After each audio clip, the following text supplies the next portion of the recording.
There you go. All right, so we are painting, and that is reversed. So my camera was turned the wrong way. There you go.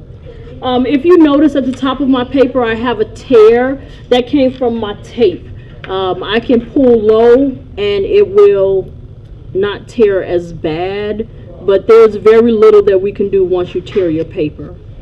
Good thing is this is just practice, so we'll live with it, okay? So I have this nice dark blue on my palette, and as you can see, it was kind of crummy at first, but then when I add water to it and mix it up, it's nice and saturated. I am using a number 10 brush. Some of you prefer smaller brushes. It is a personal choice. Typically we wet our paper so that we won't have that hard edge, but we kind of want a hard edge this time. So I'm tracing out the edge, and I should have erased this pencil more because that is atrocious. Okay, I'm just going around, and I'll stop there for now. And I know how watercolor behaves. It doesn't take a lot. You see that I rinsed my brush, and now I have mostly water on my brush, and I am kind of scribbling, and dry it off when it feels like it's just way too much water. Kind of scribbling a little bit, and it is blending out my paint. But where I put the paint initially around this edge is remaining dark, and that's what we see in the other video. So let me pause this. I still have a hard edge here, so I went around the outer edge with the dark. I'm rinsing my brush, and I'm dabbing it, kind of getting rid of some of the water onto my tissue. It should have had a paper towel, but that's fine too. And I am going to soften this edge here. Remember, to soften an edge, all you need is a wet brush. Doesn't have to be a watery brush, just a wet brush. And you can see how it's blending even more now. And I'm touching the paper very soft. If you put a lot of pressure on your brush, then it's going to leave a harder line. You see, mine is much softer now, because I don't want that hard edge there. Okay. One of the things I also noticed in the practice video, there is a dark edge around the base. So I've loaded my brush with my dark color. Might be a little bit much, and I'm tracing it out because I know it's going to stain the paper, and I want it to be nice and dark in this area, so I'm lightly bleeding in the color or just touching it and let it flow where it's going to be. And I'm going to save some of the paint that I had on my brush and just put it back. You do what you need to do. Drying that brush off. Yes, I do need to touch that and blend it out and soften it, but if I go in there now, it is going to take away some of the darkness that I want to stay. So then I have to make a choice. Do I soften it now, or do I wait a little bit, let it stain, and then move it? And I'm going to make a choice to let it sit. I'm going to let it sit for a little bit. I'll go back to the video and see what the next steps are, because I want that darkness to stay right there. Okay, so let me pause and we go. So in the practice video for underpainting, we noticed that there was a darker edge on the right side, just a little, not a lot. I really should use a skinnier brush because this is it's larger than I want it to be, the shadow.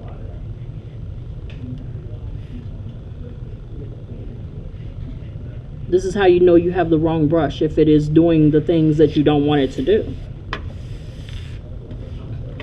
I'm just going back over mine because I don't want my pencil to show, and I want a darker edge. Yours might be fine already. Depends on how heavy your brush stroke is. Mine is pretty heavy now. I really should be using a number 4. Okay, so this is too hard, and I have a wet brush, but it's not really wet, it's just damp. And I am kind of moving my hand like I'm erasing. So in my head, I'm pretending I'm erasing to blend it in with the color that's already down. And you don't do a lot of short strokes unless you have a short, tight area. I have a long area that I want to blend out, so I'm making longer strokes. See that? Blend it out right, real nice. So we went from this hard edge here to something that was soft like that, and that's what I want to do over here just a little. I'm dragging out that hard edge with a little scribble, a long sweep. But if I just do this, you see it's only going to darken what's already there. I want to pull that paint out. I want to pull it down so that it becomes friends with the color that's under there, that they mesh, that they get along and stop arguing. Oh, sorry, start venting now. And blend. So the best way to blend is with a damp brush, not necessarily really wet, and little circular motions, little dragging motions, and then long sweeps. Real soft. I'm barely touching my paper. But I'm also thinking about the contour shape. See, if I go this way, that's not the shape of that container. The shape of the container goes that way. So I want to be fluid and think about the shape of whatever object I'm painting. Why did I put my brush on the tissue just then? Because as I was pulling the paint, I could see little dark spots start to happen. I didn't want that to happen. That tells me there was too much water under my brush. It was starting to pool at the end of the paintbrush. So I wiped off some of the paint, and then I have these nice strokes to blend it. There we go. I'm going to do the same thing in this little area here. This is just a regular pull, and look at that, it's lifting some of the paint that's there. I don't mind that, but if you don't want that to happen, then you definitely need to use a smaller brush, less water, and treat it like kid gloves, like real soft. That's what that's called, kid gloves. And I'm definitely going to switch to a different brush. Let me pause. Okay, so I switched to my number 4 brush, flathead. I switched because I need more control in a smaller area.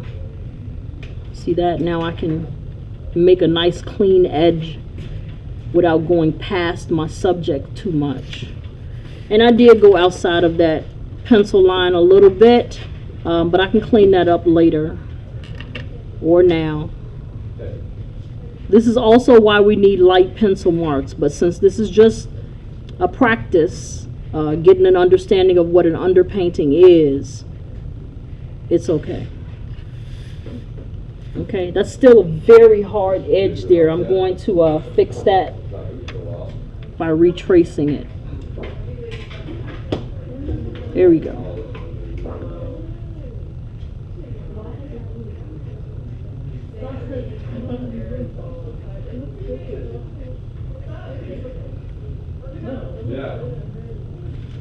All right, how we doing? Good. I'm going to pause and be right back.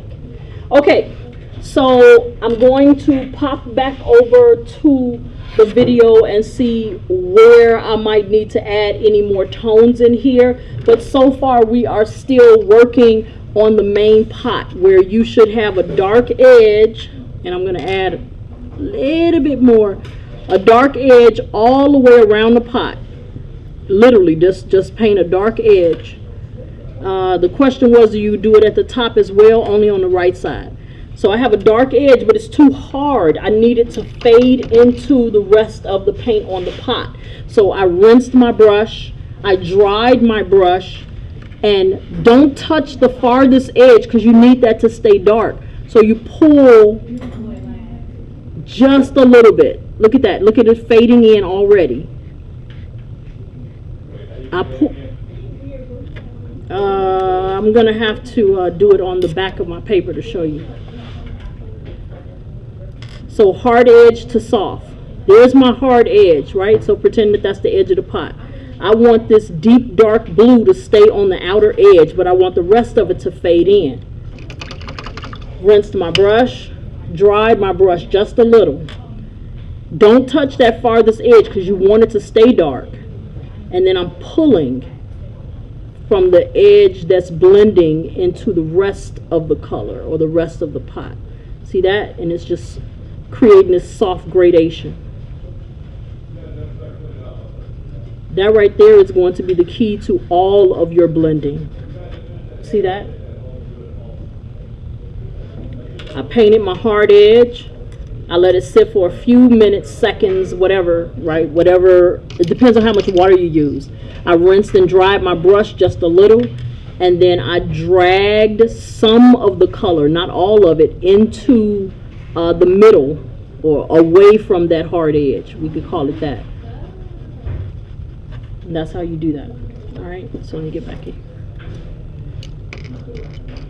All right, pausing. All right, we are stopping the video for today, and then we'll pick up tomorrow with part 2 and start in on the next stage of the demonstration for underpainting.